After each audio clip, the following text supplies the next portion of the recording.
Welcome to the sixth and final edition of the Artists Relay Report. My name is Milton Lim, and I am part of the digital storytelling team at The Cultch. Last week in episode 5 of the Relay, Days of Stardust, Shizuka Kai and Pippa Maki animated and performed a story of two dust bunnies going away on a journey to observe two beings within a belly button, and then coming back out and getting sucked up in a vacuum cleaner. The episode reprised themes of previous episodes and imparted hints about the lore of the world that we've been exploring in the Relay. For the last and final episode, our Week 6 artists are Jeanette Kotowich, Jessica Gabriel, and Chloe Ziner. Jeanette is a Vancouver-based dance artist and choreographer of Cree, Métis, and European descent. Originally from Treaty 4 territory, Saskatchewan, Jeanette is passionate about blending contemporary and Indigenous practices. Jeanette is currently choreographing a full-length solo dance performance called Giskitchewan. Previous works include Eloise and Steppen, which toured to more than 40 stages across Canada, including BC, Ontario, Saskatchewan, and the Yukon. She is co-founder of Métis dance collective Atsako Simawak and works as a company dancer with dancers of Damala Hamid, Raven Spirit Dance, and Vinny Dancy.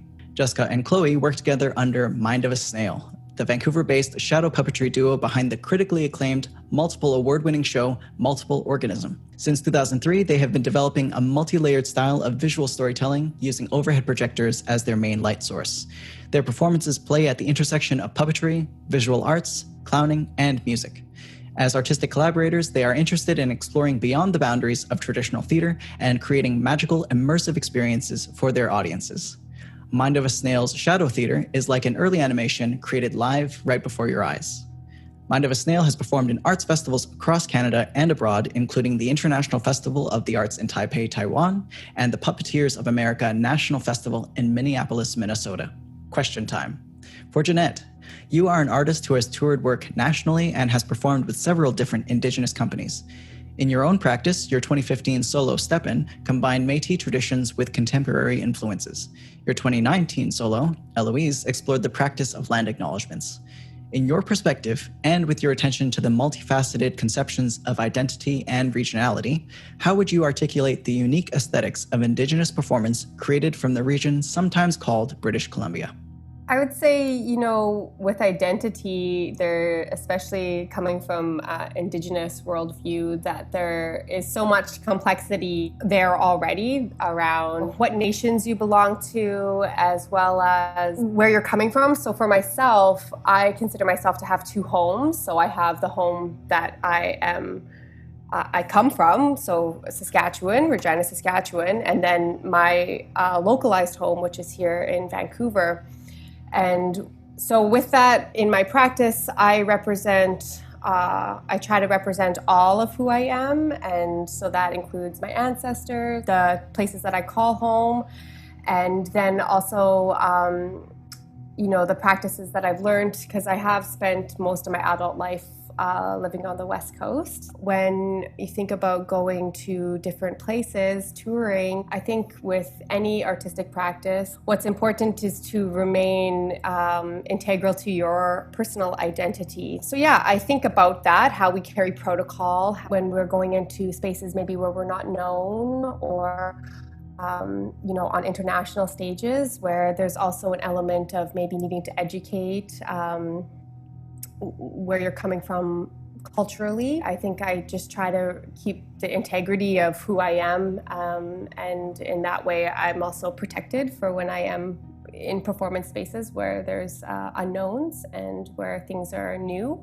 In my work, there's always an element of politic, of poetry, the poetic, the body as a site to putting those in spaces, and how through ritual and attention to protocol that the often colonial spaces that I find myself in can be dismantled in some way through a different lens from a more Indigenous perspective. So I'm always narrowing in and focusing on how I can, shit disturb some places that are, like the theater spaces. I mean, it has a very white dominant history.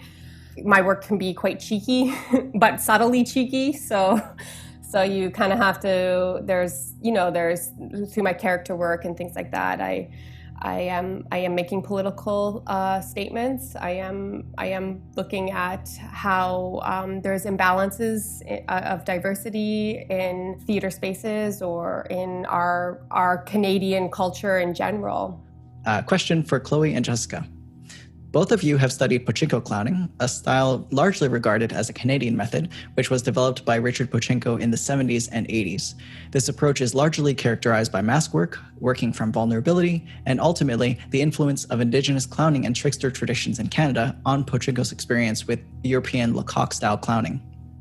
So as the larger national performing arts community is exposing vulnerabilities, resisting abusive power structures, and fighting systemic injustices, what are 3 concrete lessons that you think as a community we can take from clowning in considering the role of artists in this very moment?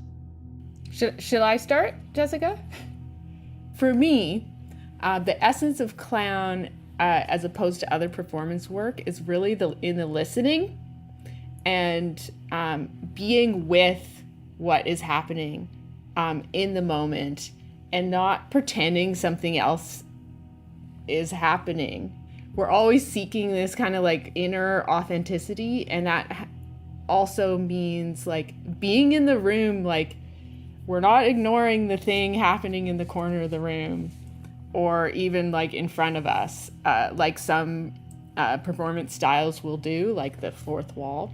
A clown has to acknowledge failure and forgive themselves in a way, and then move forward and forgive the audience.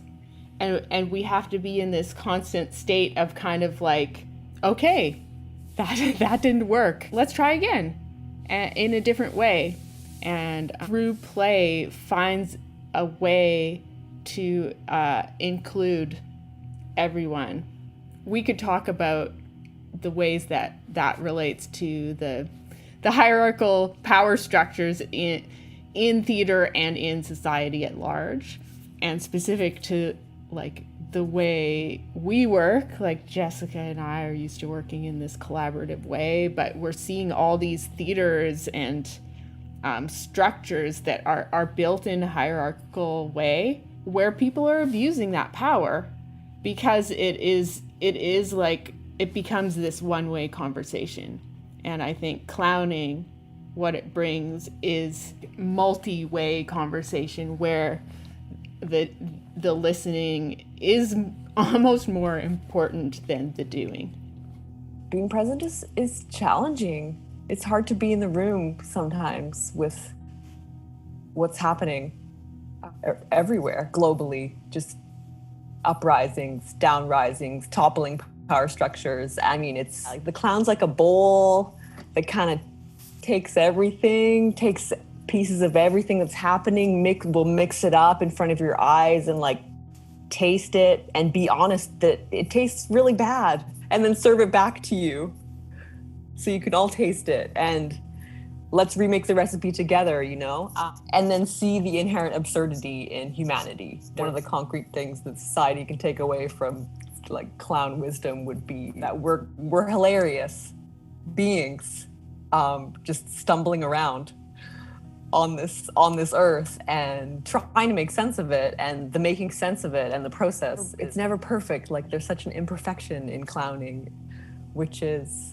the beauty of it, right? We're all little clowns and we all try to be so serious. There's a beautiful clown school in Vancouver, and I miss all of them because we're used to laughing and crying like in a studio together, and that's not happening right now. So there's this like it's like an essential need that's not being fulfilled right now, and so it's a weird time for clowns, and I think they're extra needed.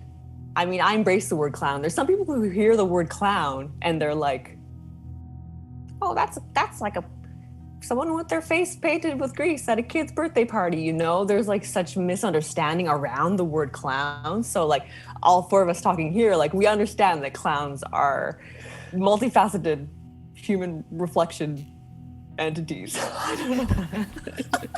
That's a great right? It's like a reflection. Description. It's a reflection device and a way of being, and People are scared of that. You know, it's hard to look at ourselves in the mirror. So to have another person stare at ourselves. Please tell me one thing about the episode you're creating, and please let us in on a technique that you're using. One thing about the episode we're using, we're hopefully borrowing a drone so that we can do a really beautiful drone shot. Yeah, we're using the camera in many different ways. We're going to close the world in a satisfying way. We're going to tie up what we perceive as the narratives. Yeah, and I would say we're also trying to honor the other stories that we saw emerge throughout the 5 episodes. So we're really trying to give shape to, I guess, in many ways, what's been passed to us in this relay, and, you know, to honor that baton and kind of nod to the other artists. We had a lot of questions, and I hope you do too, because we're going to ask those questions and follow them down their wormholes. Yeah, if you're confused at all about the relay, it will all become clear in this episode. Thank you so much for all your time. For everyone else watching, we're going to see you next Thursday for the finale of The Relay, Episode 6. We'll see you there. Thank you.